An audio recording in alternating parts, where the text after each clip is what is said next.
proiectul inițiat de Hope and Homes for Children și de ce ați ales să vă implicați?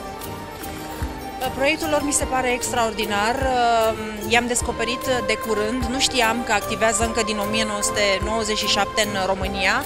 Au reușit să scoată 25.000 de copii din orfelinatele de tip vechi și i-au introdus în case de tip familial, deci practic fac un lucru extraordinar. Unii ar spune chiar imposibil. Cred că fiecare dintre cei care au venit aici consideră ceea ce se întâmplă astăzi și cu acest proiect un lucru normal, un lucru firesc, cu care nu trebuie să ne mândrim, pe care trebuie să-l continuăm și să încercăm să facem orice, să ne uităm în jurul nostru, să încercăm să ne gândim zilnic la ce avem și poate așa observăm și ce nu au alții.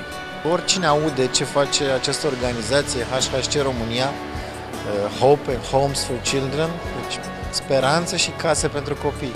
E extraordinar să desfințezi orfelinatele alea vechi pe care cei mai maturi sau mai în vârstă le cunoaștem măcar din imagini. Toate evenimentele HHC România merită toată atenția. Este un exemplu de lucru făcut într-un mod perfect.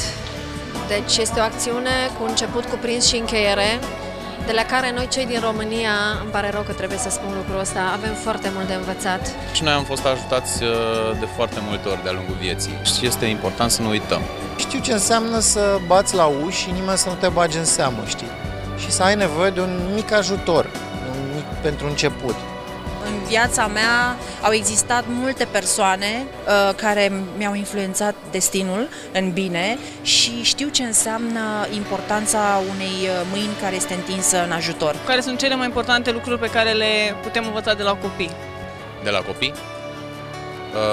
Ei ne reamintesc să fim sinceri.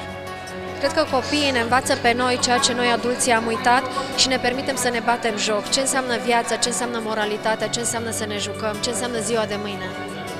Când devenim adulți, devenim serioși. Suntem foarte serioși și ne luăm foarte în serios și noi suntem importanți și ceea ce facem și spunem e important. Aiurea. De cele mai multe ori adulții spun tâmpenii, fac tâmpenii. Cel mai important lucru pe care îl învățăm noi de la copii este să avem inima deschisă, să credem că totul este posibil și să iubim. Uite, atât îți trebuie, doar atât ca să-ți schimbi viața.